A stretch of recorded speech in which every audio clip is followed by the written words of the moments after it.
यार ये नहीं डिसाइड हो पाता कि ये मॉलिक्यूल की शेप कौन सी होगी। अगर एक ही क्वेश्चन में 4 से 5 मॉलिक्यूल और स्पीसीज आ जाते हैं, हाथ खड़े हो जाते हैं कि ये क्वेश्चन मेरे से नहीं होगा।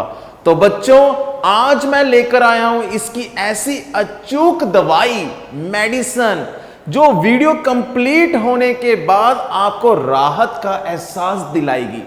बस वो एक छोटा सा पहले काम कीजिए, वो जो आपके फोन के नीचे स्क्रीन पे एक बटन नहीं नजर आ रहा, उसको क्लिक कर दीजिए प्लीज, क्योंकि ये आपका ही तो चैनल है। यस, बिल्कुल सही समझा आपने। Please click and subscribe your own chemistry channel. ये आपका है, मेरा नहीं है।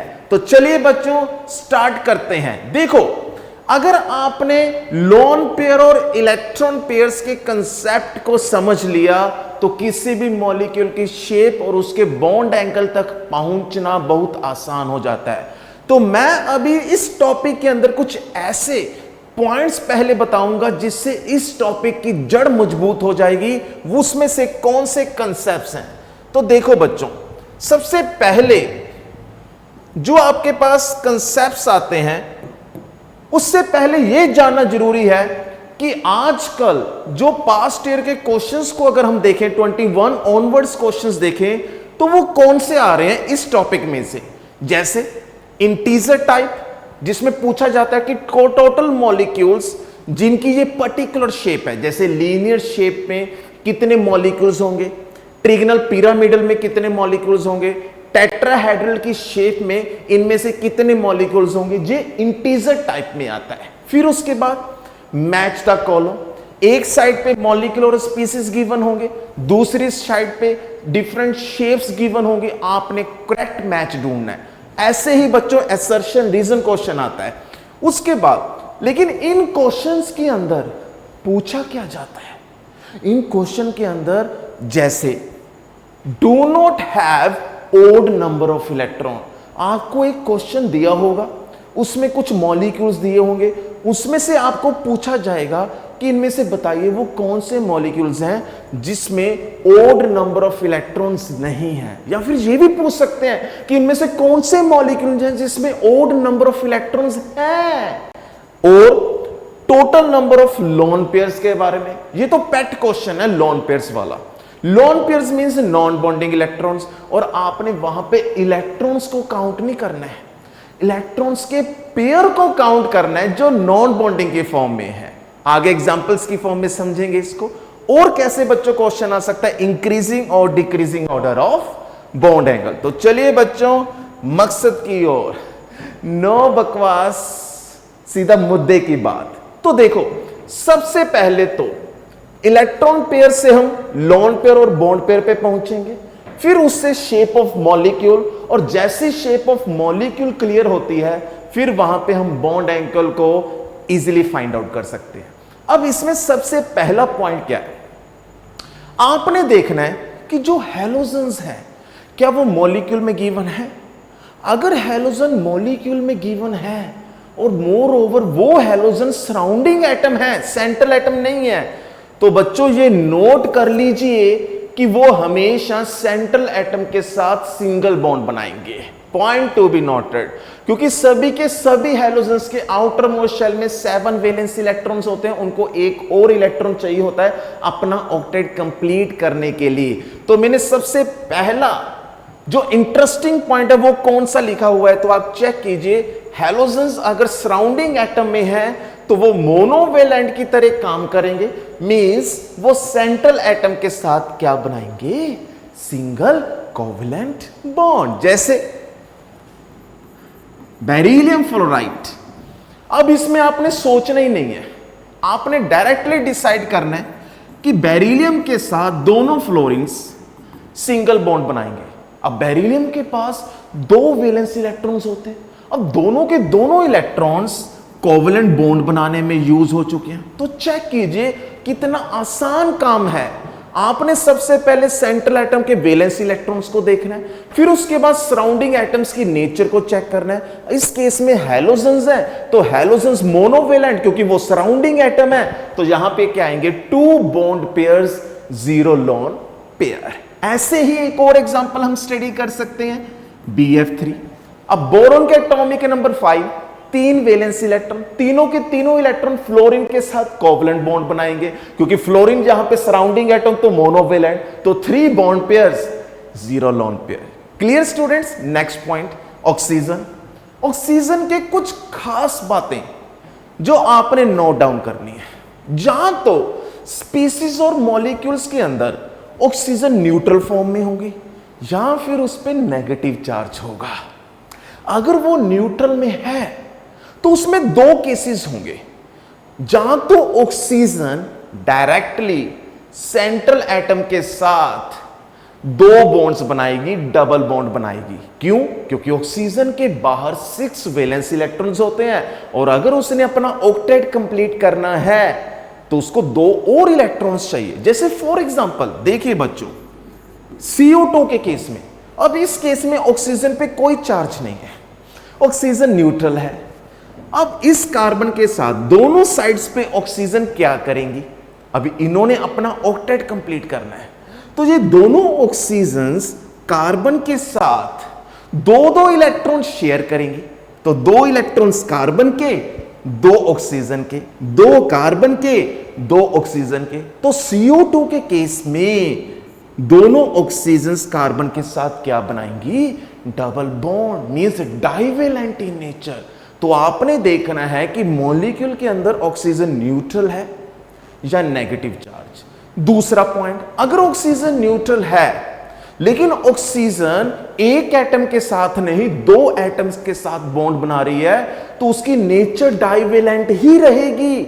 लेकिन अब वो एक एटम के साथ थोड़ी ना अपना ऑक्टेट कंप्लीट करेगी, उसके साथ थोड़ी ना डबल बॉन्ड बनाएगी।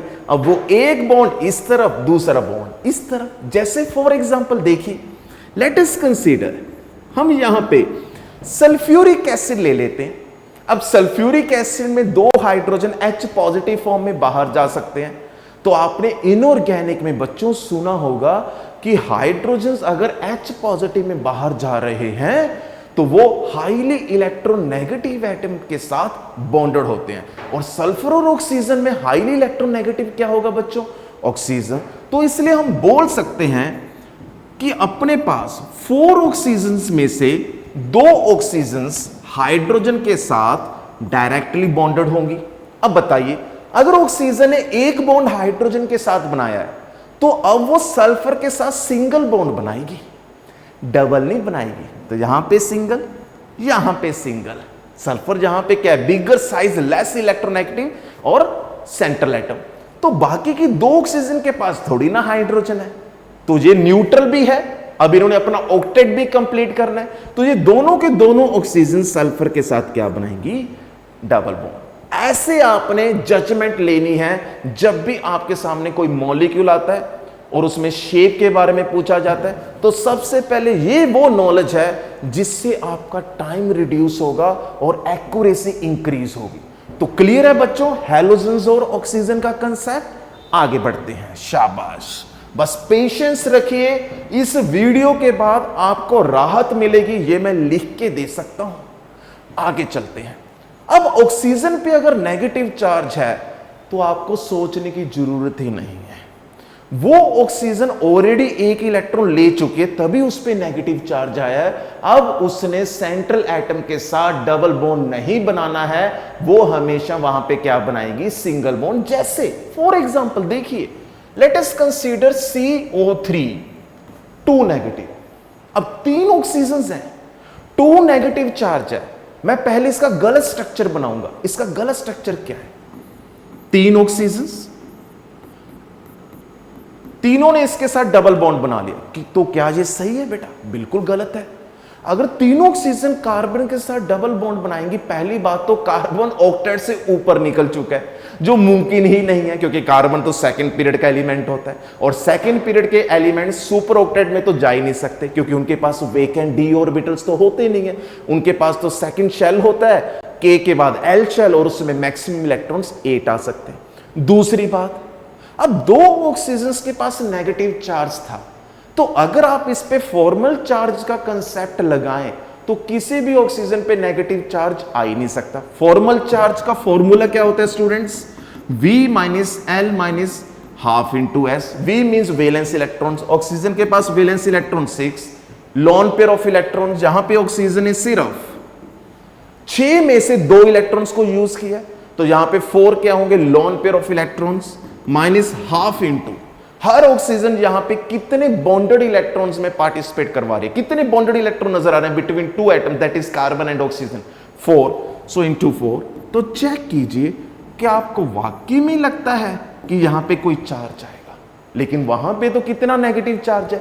2 negative. So point to be noted, जब ऑक्सीजन के ऊपर आपको नेगेटिव चार्ज नजर आए तो बच्चों वो नेगेटिव चार्ज वाली ऑक्सीजन सेंट्रल एटम के साथ डबल बॉन्ड नहीं बनाएगी, वो सिंगल बॉन्ड बनाएगी। तो 3 में से 2 ऑक्सीजन सिंगल बॉन्ड बनाएंगी और 1 ऑक्सीजन जिस पे अब कोई चार्ज नहीं होगा वो डबल बॉन्ड बनाएगी। तो ऐसे शेप्स तक पहुंचना आपको बहुत इंटरेस्टिंग लगेगा, इजी लगेगा। क्लियर हो गया ऑक्सीजन का कंसेप्ट? शाबाश। आगे चलते हैं बच्चों। फिर आपके पास स्पीसीज आते हैं, लेकिन स्पीसीज से पहले इस पॉइंट पे आप स्टार लगाइए। क्यों? क्योंकि अक्सर बच्चे ये सोचते हैं सर 2 एटम्स के बीच में सिंगल बॉन्ड है तो उसको हम 1 बॉन्ड पेयर कहेंगे, लेकिन अगर 2 एटम्स के बीच में डबल बॉन्ड है तो थोड़ी ना वहां पे सिंगल बॉन्ड है, वहां पे तो 2 है, तो उसको हम 2 बॉन्ड पेयर्स कहेंगे। बिल्कुल 2 बॉन्ड पेयर्स कहेंगे। लेकिन बच्चों 2 बॉन्ड्स आने के बाद भी मॉलिक्यूल की शेप पे कोई इफेक्ट नहीं पड़ता है। मींस अगर अपने पास बेरिलियम की दोनों साइड्स पे फ्लोरीन सिंगल बॉन्ड बना रहा है और कार्बन में दोनों साइड्स पे ऑक्सीजन डबल बॉन्ड बना रही है, तो दोनों की शेप सेम रहेगी। तो इसका मीनिंग क्या हुआ? जब भी शेप ऑफ मॉलिक्यूल्स पे क्वेश्चन आता है तो 2 एटम्स के बीच में जो मल्टीपल बॉन्ड्स हैं उनको काउंट नहीं करना है, आपने उसको सिंगल बॉन्ड पेयर की कैटेगरी में रखना है। मींस CO2 के केस में यहां पे हम 4 बॉन्ड पेयर कंसीडर नहीं करेंगे, यहां पे हम अगेन 2 बॉन्ड पेयर्स ही कंसीडर करेंगे, लाइक इन बेरिलियम फ्लोराइड। तो इसलिए जो शेप बेरिलियम फ्लोराइड की होगी वही शेप CO2 की होगी। Means both are isostructural. Clear बच्चों? So very very important point जो मैं ढूंढ कर आपके लिए लेकर आया हूं। आगे चलते हैं। केटाइंस के केस में बहुत इजी है ये। जितना पॉजिटिव चार्ज आपको नजर आएगा आपने टोटल वैलेंस इलेक्ट्रॉन्स में से उतना माइनस करना है, क्योंकि पॉजिटिव चार्ज तभी तो आता है जब नेगेटिव चार्ज कम होता है, जब इलेक्ट्रॉन्स बाहर जाते हैं। और जब आपको किसी स्पीसीज के ऊपर नेगेटिव चार्ज नजर आए तो उतने इलेक्ट्रॉन्स आपने ऐड ऑन करने। जैसे फॉर एग्जांपल बच्चों NH4 1+, अब इस पे पॉजिटिव चार्ज आ गया तो आपने क्या करना है? सबसे पहले सेंट्रल एटम को उठाना है। ऑक्सीजन वाले कंसेप्ट्स को साइड पे रखिए।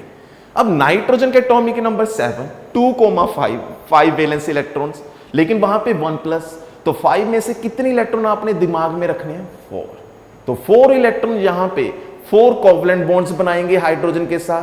तो नाइट्रोजन के अराउंड अब कोई भी अनपेयर्ड इलेक्ट्रॉन नहीं होगा, ना इवन की फॉर्म में ना ही ओड की फॉर्म में। तो यहां पे आप क्या बोल सकते हो कि 4 covalent bonds means 4 bond pairs and 0 lone pair. ऐसे शुरुआत करनी है क्वेश्चंस की।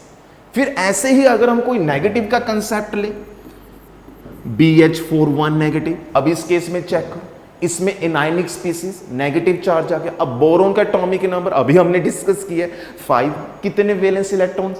3, लेकिन 1 नेगेटिव, 1 इलेक्ट्रॉन ऐड ऑन कीजिए तो कितने हो गए? 4। अब चारों के चारों इलेक्ट्रॉन 4 हाइड्रोजन के साथ कोवलेंट बॉन्ड बनाएंगे, तो इसका meaning again 4 bond pairs and 0 lone pair. तो अगेन जो शेप अमोनियम आयन की होगी वही शेप बोरोन टेट्राहाइड्राइड की होगी, विच मीन्स बोथ आर आइसोस्ट्रक्चरल। तो कितना इजी है।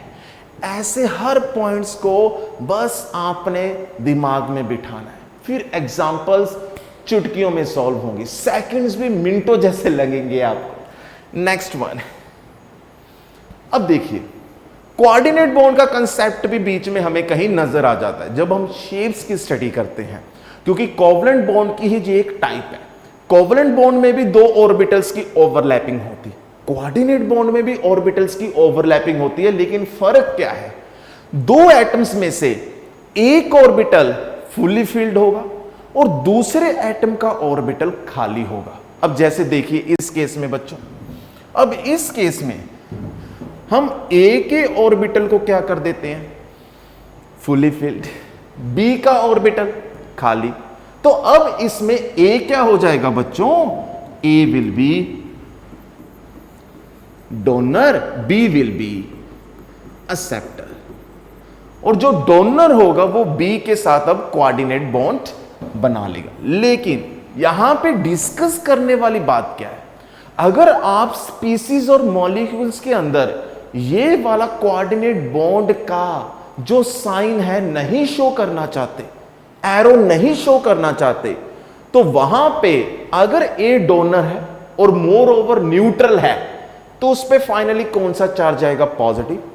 अगर बी अपने पास न्यूट्रल है, अब वो इलेक्ट्रॉन्स ले रहा है, तो उस पे कौन सा चार्ज आएगा, नेगेटिव। तो चेक कीजिए, यहां पे मैंने यही स्पेसिफाई किया, डोनर अगर नेगेटिव है तो वो पहले क्या होगा, न्यूट्रल।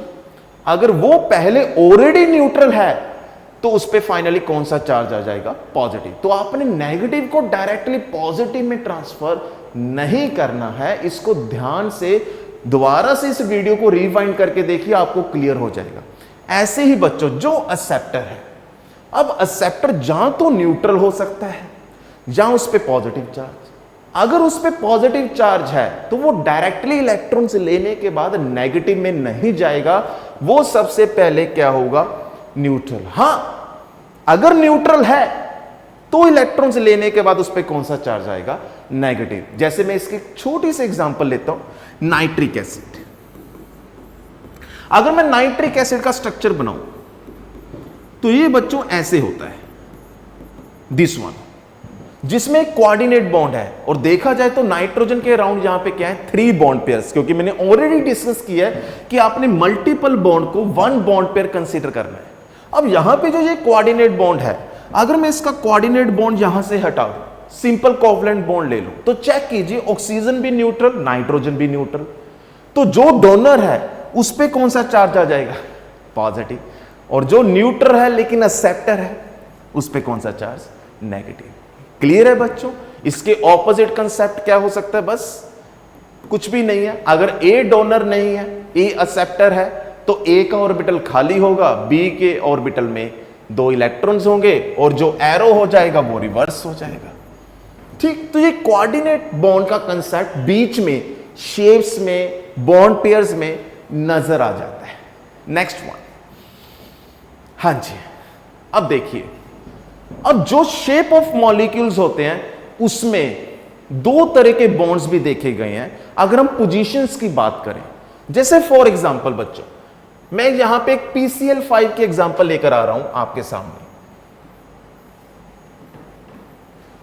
5 क्लोरीन्स।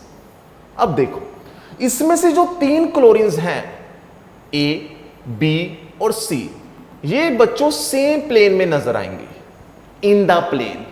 जैसे एक यहां पे हो गया, दूसरा इस साइड, तीसरा इस साइड, तो ये तीनों के तीनों क्लोरीन्स ऐसे हॉरिजॉन्टल प्लेन में आ सकते हैं। तो जो इन द प्लेन बॉन्ड्स होते हैं उनको बच्चों हम कहते हैं इक्वेटोरियल बॉन्ड्स, और जो प्लेन के परपेंडिकुलर होते हैं, या तो अबव द प्लेन या फिर बिलो द प्लेन, उसको बच्चों हम बोलते हैं एक्सियल। तो PCl5 में 3 क्या होते हैं बच्चों, इक्वेटोरियल, और 2 क्या होते हैं, एक्सियल।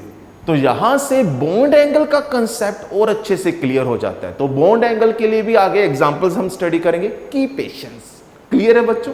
उसके बाद एक ऑर्डर लिखा है, ये तो एक बेसिक सा एनसीईआरटी बेस्ड ऑर्डर है, सभी को मालूम होगा कि अपने पास मॉलिक्यूल्स के अंदर 2 तरह के इलेक्ट्रॉन पेयर्स हैं बच्चों। ऑब्वियसली जहां तो इलेक्ट्रॉन्स बॉन्डिंग फॉर्म में होंगे, जहां फिर इलेक्ट्रॉन्स नॉन बॉन्डिंग फॉर्म में होंगे।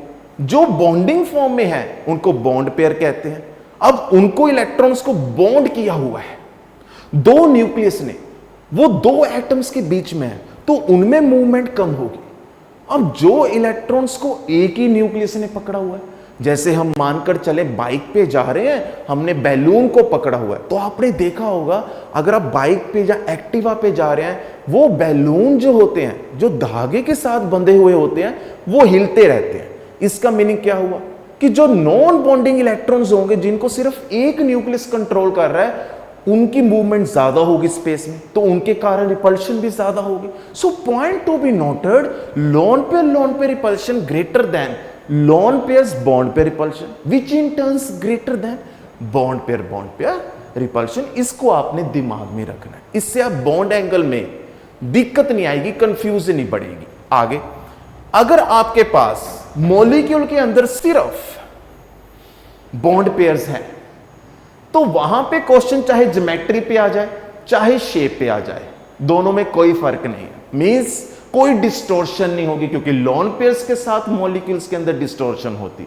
तो इसलिए आपने वहां पे क्या दिमाग में रखना है कि कोई भी लोन पेयर नहीं है, so geometry remain as that of shape. जैसे फॉर एग्जांपल CH4, अब इसमें कार्बन के पास 4 वैलेंस इलेक्ट्रॉन्स हैं, चारों के चारों 4 हाइड्रोजन के साथ कोवैलेंट बॉन्ड बना रहे हैं, तो इसलिए जहां पे 4 bond pairs and 0 lone pair. तो इसलिए यहां पे चाहे वो ज्योमेट्री के बारे में पूछ ले, चाहे वो शेप के बारे में, दोनों का आंसर सेम आएगा।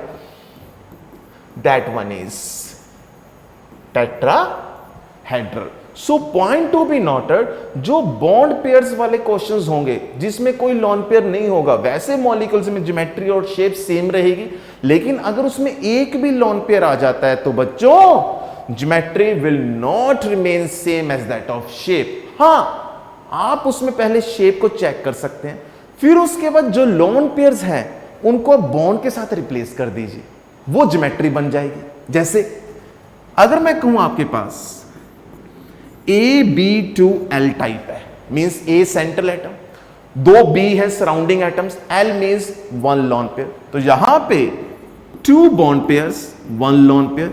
इसकी जो शेप होती है वो होती है bent shape, V shape, angular shape, कुछ भी आप कह सकते हैं।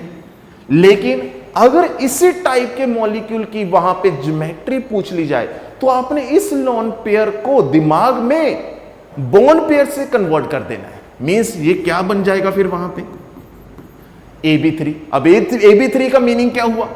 3 बॉन्ड पेयर्स 0 लोन पेयर। तो इसकी अब ज्योमेट्री क्या होगी? Trigonal planar. So most important concept तो ये होगी trigonal planar. So trigonal planar इसकी ज्योमेट्री हो गई, और शेप इसकी बेंट V और एंगुलर शेप। Clear students? लेकिन अब इसका जो सेकंड पार्ट होगा, जिसमें मैं शेप्स की डिस्कशन करूंगा with the help of examples, और उसके अंदर ही हम एक PYQ डिस्कस करेंगे, वो सेकंड पार्ट में हम लेकर आएंगे आपके लिए। तो तब तक के लिए बच्चों नमस्कार, खुदा हाफिज, खुश रहें, हंसते रहें, हंसाते रहें। ये कंसेप्ट्स आपने ध्यान से दोबारा से देखने अच्छे तरीके से, फिर आप सेकंड वीडियो में मजा ले पाएंगे। Thank you.